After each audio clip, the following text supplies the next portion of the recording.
आपका न्यू राज coaching classes के इस ऑनलाइन व डिजिटल प्लेटफॉर्म पे हार्दिक अभिनंदन व स्वागत है दोस्तों। मैं कह रहा हूं अगर आप बीएसटीसी की तैयारी करते हैं तो अब वो समय आ गया है जब आप परीक्षा को धार देने का काम करोगे, अपने मस्तिष्क के सारे पटलों को खोलने का प्रयास करोगे, तभी जाके गवर्नमेंट शिक्षक बन पाओगे। अब देखो आगे क्या है, आगे हम लोग आज पीपाजी के बारे में पढ़ेंगे। संत पीपाजी के बारे में पढ़ने जा रहे हैं। पीपाजी के बारे में आपको मैं मुख्य बातें परीक्षा में कैसे प्रश्न आएंगे वो सारी चीजें बताने का प्रयास करूंगा। खिंची राजवंश राजपूत पीपा गागरोन झालावाड़ के शासक थे। देखो ये एक ऐसे संत हैं जो राजा रहते हुए अपने सारे काम छोड़ देते हैं, राजपाट छोड़ देते हैं और भक्ति भाव में लीन हो जाते हैं। इनका जन्म 1425 ईस्वी में हुआ। पहले तो सीधा प्रश्न पूछा जाता है कि संत पीपाजी का संबंध किससे है? गागरोन झालावाड़ से है। इनका जन्म 1425 ईस्वी में माना जाता है। कालांतरित पीपाजी काशी जाकर अपने गुरु रामानंद के शिष्य बन गए। कमेंट करके बताओ भाई अगर आपने ढंग से पढ़ा होगा। रामानंद राजस्थान के ऐसे कौन से संत थे या धन्ना जी के गुरु का क्या नाम था? अगर आपने पढ़ा होगा तो निश्चित रूप से बता दोगे। धन्ना के समान में इन्हें भी गृहस्थ जीवन में रहते हुए भक्ति आदेश प्राप्त हुए। पीपा के निवेदन पर आचार्य रामानंद अपने शिष्यों सहित द्वारका यात्रा पर जाते हुए गागरोन पधारते हैं। तब पीपा भी राज्य त्याग कर छोटी रानी सीता सहित उनके संग हो लिए। उन्होंने कहा ये राजपाट छोड़ो, ठीक है, इसमें कुछ नहीं रखा है और हम लोग तो ये जो आध्यात्मिक की जो गंगा बह रही है उसी में ही डुबकी लगाने का प्रयास करेंगे। इसके पश्चात वह घूमते रहते हैं।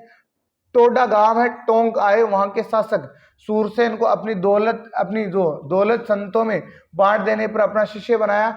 अनेक स्थानों की यात्रा करते हुए पुनः गागरोन लौटे और आहू तथा काली सिंधी पवित्र जो ये दो नदियों का संगम है गुफा में यहाँ रहने लगे। संत पीपा ने कहा छोड़ो ये मान लो है ना, ये धन धान संपत्ति सारे आजकल तो ऐसे राजा नहीं होते हैं। मतलब पहली बात तो डेमोक्रेसी है, लोकतंत्र है, लेकिन कहने का मतलब है कि आजकल जो भौतिक सुख सुविधाओं को कोई व्यक्ति भी नहीं छोड़ना चाहता है।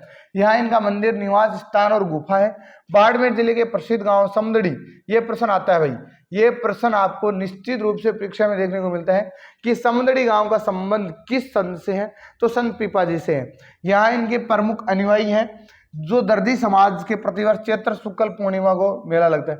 प्रश्न कई बार ये भी पूछ लेते हैं दर्जी समुदाय के संत का नाम बताओ, तो पीपाजी है। उनका मंदिर समदड़ी गांव में है।